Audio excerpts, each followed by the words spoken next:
ನೋಡಿ, ನಾವು ಅಲ್ಲಿ ಡ್ಯಾಸ್ ಮೇಲೆ ಅವ್ರು ಭಾಷಣ ಮಾಡಿದ್ಮೇಲೆ ನಾನು ತಿರ್ಗಾ ಹೋಗಿ ಭಾಷಣ ಮಾಡೋಕ್ಕಾಗಲ್ಲ. ನಾನು ಅವರಿಗೆ ಒಂದೇ ಒಂದು ಸಿಂಗಲ್ ರುಪಿ NDRFನಲ್ಲಿ ಹಣ ಬಂದಿಲ್ಲ ಅಂತ ಹೇಳಿದೆ. ₹1 ಬಂದಿಲ್ಲ. I can challenge. ಯಾಕೆಂದರೆ ನಾವು ಸುಮ್ಮನೆ ಸುಳ್ಳು ಹೇಳ್ಕೊಂಡು ಹೋಗೋ ಹಂಗೆ ಆಗೋದಿಲ್ಲ. ಜವಾಬ್ದಾರಿ ಸ್ಥಾನದಲ್ಲಿದ್ದೀವಿ ನಾವೆಲ್ಲ. ₹1 NDRF ಬಂದಿಲ್ಲ. NDRFಗೆ 60% 40% ಜಾಯಿಂಟ್ ಅಕೌಂಟ್ ಹಾಕಬೇಕು. NDRFಗೆ ಯಾಕೆ ಜಾಯಿಂಟ್ ಅಕೌಂಟ್ ಬೇಕು ಹೇಳಿ? ಅದೆಲ್ಲ ಸುಮ್ಮನೆ ಸಬೂಬು.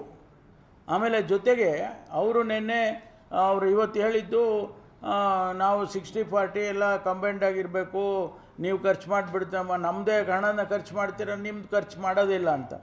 ಈಗ ನಾವು ಖರ್ಚು ಮಾಡಿದ್ದೀವಿ, ಅವ್ರು ಹಣನೇ ಕೊಟ್ಟಿರಲ್ಲ. ಎಷ್ಟು ಸ್ಕೀಮ್ನಲ್ಲಿ ಹಣ ಅಂತ ಹೇಳಿ ನಾನು? I can give statistics. Next time ಬಂದ ಬೇಕಾದ್ರೆ ಕೊಡ್ತೀನಿ ನಾನು. ರಾಜ್ಯ ಸರ್ಕಾರದ ಮೇಲೆ ಗೂಬೆ ಕುಂಟಿಸೋದು. ಜೊತೆಗೆ ನೋಡಿ, ನಾವು ಇಡೀ ದೇಶದಲ್ಲಿ GSTನಲ್ಲಿ 2ನೇ ಸ್ಥಾನದಲ್ಲಿದ್ದೀವಿ.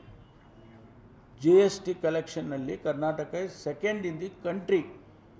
ನಮಗೆ ಶೇರ್ ಕೊಡಬೇಕಲ್ಲ. ಎಷ್ಟು ಕೊಟ್ಟಿದ್ದಾರೆ? ಇನ್ನೂ 8-9 ಸಾವಿರ ಕೋಟಿ ಬರಬೇಕು ನಮಗೆ. ಹೇಳೋಕ್ಕಾಯ್ತು. ನಾವು ಸುಮ್ಮನೆ ಅಲ್ಲಿ ಅವೆಲ್ಲ ಪಬ್ಲಿಕ್ಕಲ್ಲಿ ಇದೆಲ್ಲ ಚೆನ್ನಾಗಿರೋದಿಲ್ಲ. ಆಮೇಲೆ ನಾನು ಅವ್ರು ಭಾಷಣ ಮಾಡಿದ್ಮೇಲೆ ನಾನು ಮಾಡೋಕ್ಕಾಗತ್ತಾ? ಕೌಂಟ್ರ್ ಮಾಡೋಕ್ಕಾಗೋದಿಲ್ಲ ಅಂತ ನಾನು ಸುಮ್ಮನಾದೆ. ಒಟ್ಟಾರೆ ನನಗೆ ಇಷ್ಟೇ ಹೇಳ್ತೀನಿ, ಯಾರ ಮೇಲೂ ಯಾರು ಗೂಬೆ ಕುಂಡ್ರಿಸೋ ಪ್ರಶ್ನೆ ಅಲ್ಲ ಇಲ್ಲಿ, ಜನಗಳ ಪ್ರಶ್ನೆ. NDRF ನಮ್ಗೆ ಹಣ ಕೊಡಿ ಅಂತ ಕೇಳಿದ್ದೀವಿ, ಹಣ ಕೊಡಿ ಅಷ್ಟೇ. ಬಿಯಾಂಡ್ ದಟ್ ಯಾಕೆ ಚರ್ಚೆ ಮಾಡಬೇಕು? ನಾವು ಕೊಡಲಿಲ್ಲ ಅಂತ ಹೇಳಿ ನಾವು ನಮ್ಮ ರಾಜ್ಯ ಸರ್ಕಾರದ ಹಣ ತೊಗೊಂಬಂದು ಕೊಟ್ಟಿದ್ದೀವಿ DC ಗಳ ಕೈಗೆ. ನಮ್ಮ 15 ಕೋಟಿ ಹಣ ಕಟ್ಟು ಕಳಿಸಿದ್ದೀವಿ.